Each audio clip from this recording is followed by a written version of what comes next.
pandemic has exposed an awful lot of big problems we were ignoring for quite some time, including America's dangerous dependence on China for medicines and a lot more. Here's another vulnerability: telecommunications. China leads the world in developing 5G technology, and now they're rolling it out around the world. If they continue to dominate 5G, what will it mean for the United States?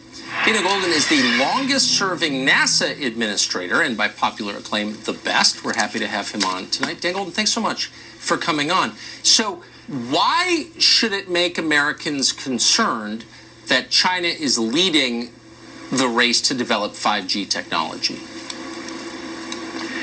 While China is exporting coronavirus around the world and Americans are suffering, China has declared a Cold War against America.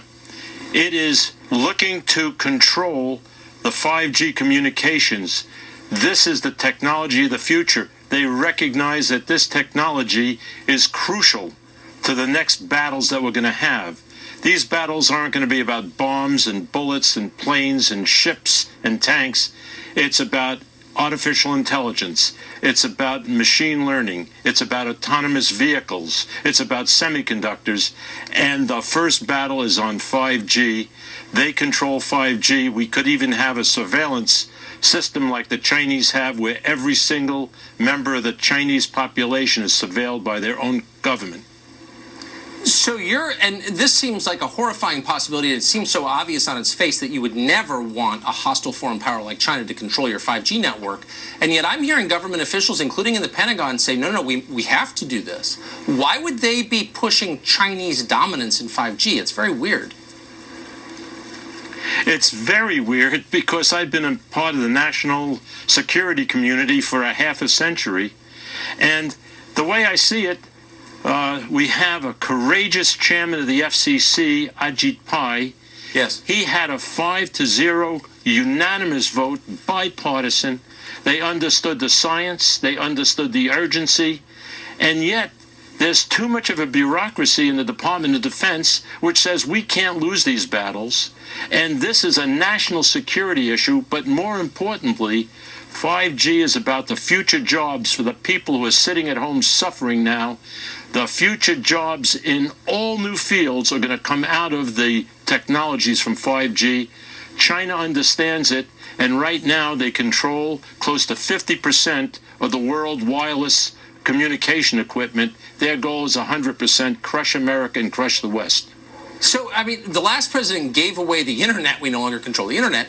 What would it take to prevent 5G from slipping into the hands of China? What do we need to do to stop this? Listen to the wisdom of the FCC. They are the experts at Spectrum.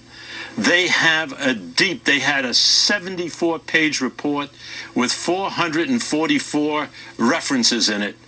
It is based on science, it's based on facts, it's based on understanding, it's based on years of study, it's based on open seeking of information from across America.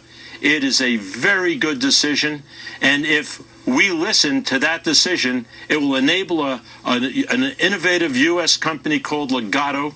And Ligado, within a couple of years, working with the rest of the American communication industry, we could be up and running, and this war could be lost in 3 or 4 years. We can't wait and have a circular gunfight anymore. We need to release Ligado. We need to prevent the Chinese from controlling our telecommunications, for sure. Dan Goldin, thank you so much for that. It's a complex subject, but it's worth it, I think, bringing it to attention. Good to see you. Oh, it's more than you think. This is about the future of America. I believe it.